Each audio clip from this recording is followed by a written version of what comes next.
เอาเทียบเทียบ เอาเอา เทียบเทียบ เอาพี่ว่าผมเลยนะมาวันนี้เราคงจะว่าเพลงเรือกลัวพี่สระบุรีนะเขาจะเบื่อเราว่าวันไม่ทันสมัยร้องรำไม่ทำท่าออกไม่ถึงเช็คหน้าเกินเชยแหละมันเป็นข้อเก่าแหละมันเป็นข้อแก่ก็มีมาแต่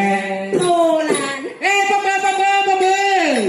เติมน้ำโบราณยาโมออกพันซาดาภาคเกรา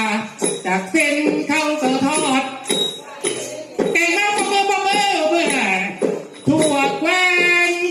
แผ่นดินไทยเก่งนี่ก้มหน้าก้มตายนะแผ่นดินไทยนะไทยสุขต่อไปจังหวัดครับสุโขทัยหรือชัยจังหวัด